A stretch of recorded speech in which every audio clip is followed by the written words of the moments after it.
Alright, so we are at a relative's garage because it was way too windy, as you can hear by the background noises, to do a smoke test on this Xterra. We're going to be working on the P0455 code today, which is a large or gross evaporative emissions leak.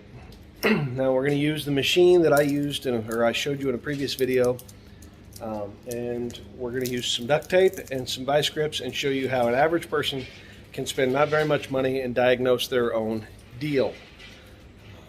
And we'll go from there. Okay, so this mess here is our emission smoke tester. If you look real close, you can start to see some smoke. It's just now warming up because it's got a soldering iron as the heating element, and the aquarium tank. My relative does not own an air compressor. I do, but it's in storage. So I'm going to go ahead and put this hose on here in order to get it smoke started being pumped into the vehicle. I should probably not step on this hose. Again, this is all cheap aquarium hose.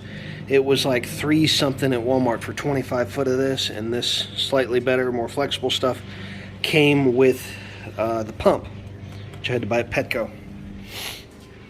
So this little line runs over here. Now this is the normal evaporative emissions port that you would use. This is where you would smoke test the system at. So here's the valve that's on the front side that runs to engine vacuum. It runs right there, bolts on. So this isn't a vent, this is a purge valve, which purges the system when it's in a system seal on the back side and pulls fumes of fuel into your car. So all this I can see right here is good. And we just took the hose off, and I put some duct tape around this hose, shoved it way down in there, and then I duct taped over it because this has to hold about 3 psi. I think the pump produces 2.9 psi. Duct tape, it's a Mainstays brand, something my aunt had in her garage. We went ahead and pulled the exterior bumper cover off of the back, so we were able to drop the vent assembly down some. Let me get down here.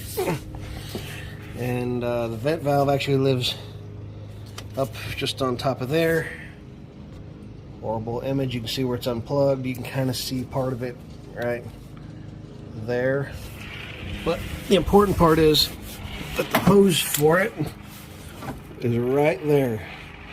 So we're going to wait until we've got smoke coming out of that hose, because normally during a system seal with a scan tool, which I don't have access to right now, this thing would seal that other end, but by applying 12 volts to it.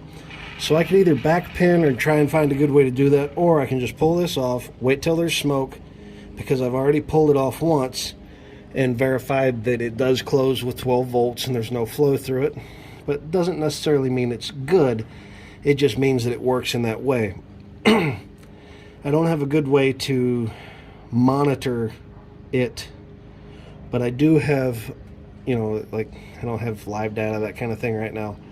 But I can clamp this off and try and strike out all the other variables until it gets to there. So this is a pretty simple procedure at this point. We pump smoke in. The smoke tells us where it leaks. I clamp this, and then I go looking for other leaks. And in the meantime, I try not to kill that pinwheel that's out there making that noise on this day. So we will keep going. We'll start looking for smoke around there. But first, we're going to wait till the smoke comes out here. I can already smell it. So it'll start smoking here pretty soon. Okay, ladies and gentlemen. It looks like a mouse ate through part of that pipe right there. And that is the P0455, which most people throw a dealership quality valve and canister at, and with installation it's between $500 to $900. And we found it right there. We're going to go to the parts store here in a little bit with a small section of tubing, and we'll have this sealed up this afternoon. But that's it. That's a large evaporative emissions leak. Found it using our El Cheapo DIY smoke machine. Alright, we went to the hardware store, bought a foot of heater hose, Cut off a little chunk. Got two brand new, made in USA clamps, stainless. Going to slide this over the two ends, clamp it down, and be done. So, here we go.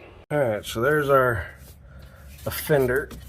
I can't get my hand and the camera in there. Other hand? Oh yeah, there we go. Cut out a little section, slide that over each end. And I recommend that you put the hose clamps on first. Yeah. So there's that. Yep, there it is. Just a regular old piece of hose. Pay close attention to which side the screws go on, because you want them to be away from stuff so they can't rub on anything, and so they're easier to use when you tighten them. And then this here of the repair. There we go. Are you done? There.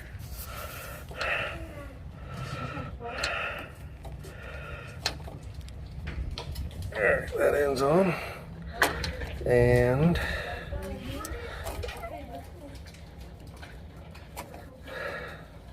alright, I'm gonna need both hands for this for a second, so we'll come back to this in a minute.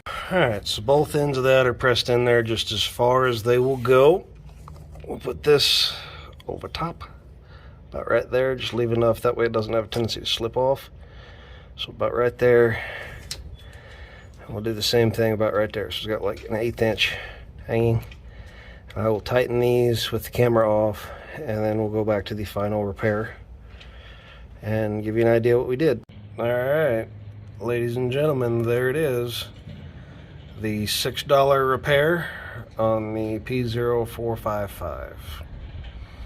Purchased from the local hardware store. It would have been cheaper had we went to O'Reilly's or used stuff we already had, but as we're in the middle of moving and I want to support local businesses, that's where we're at. We'll hook everything back up, clear the code, and go for a test drive to confirm repair, but as far as anybody needs to know, it sounds like it's fixed. Alright, so I got this weird flash out on my head, and I feel just as fat as I probably look, but I'm down by the rear tire, spare tire. And thanks for watching.